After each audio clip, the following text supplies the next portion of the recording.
দেখছেন বন্ধুরা, আমার মাস্টার দাদার কি সুন্দর একটা ফুল গাছের বাগান, ফলোয়ার গার্ডেন।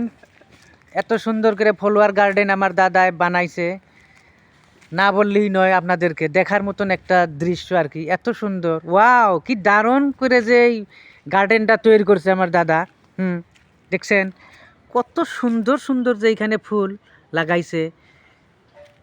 এগুলার যত্নও করতে লাগে, এটা দেখাশোনার যত্ন করার জন্য একজন চ্যাংরাও আমার দাদা মানে রাখছে, এটা সাফা সিকুনি করার জন্য রাখছে।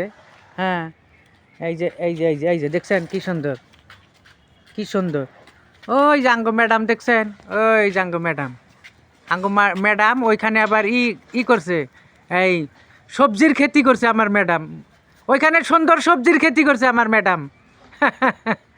কি সুন্দর দেখছেন, এই যে চ্যাংরাটারে রাখছে এই যে কাম করার জন্য, কি সুন্দর করে। হ্যাঁ, আর এই ফুল গাছগুলা আমার ম্যাডাম, আমার দাদা, জামাইগুলা, বেটিগুলা সব সময় যত্ন করে, খুব যত্ন করে। খুব যত্ন না করলে তো এরকম ফুলের গাছ তো হবো না। কত যত্ন করে যে বানায়।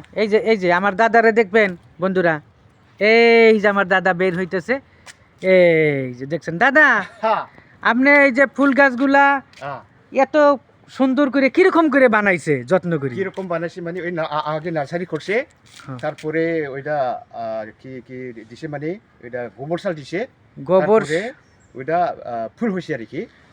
এটা করা তো খুব খুব মেহনত হয়েছে, তো কষ্ট হয়েছে না, খুব মেহনত হয়েছে।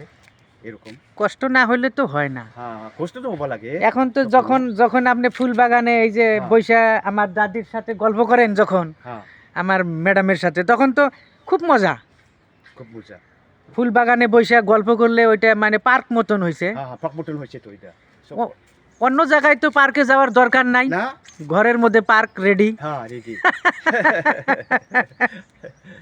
কি সুন্দর আমার দাদা ঘরের মধ্যে একটা পার্ক তৈরি করছে, দেখছেন বন্ধুরা। এই যে আমার দাদাকে একদম চিনা রাখবেন। কি আমার দাদা এখন মাস্টার ছিল, এখন মানে রিটায়ার হইলো, এখন ভিনদাস খালি ঘুরবো আর খাবো, কোনো টেনশন নাই। এখন আর চাকরি টাকরি করতে লাগবো না, খালি মাহারি ঘরে যাব, ওই ঘরে যাব, ওই ঘরে যাব, ঘুরবো, বেড়াবো, পেনশন পাবো, খাবো, বাস, ভিনদাস। দেখছেন কি সুন্দর।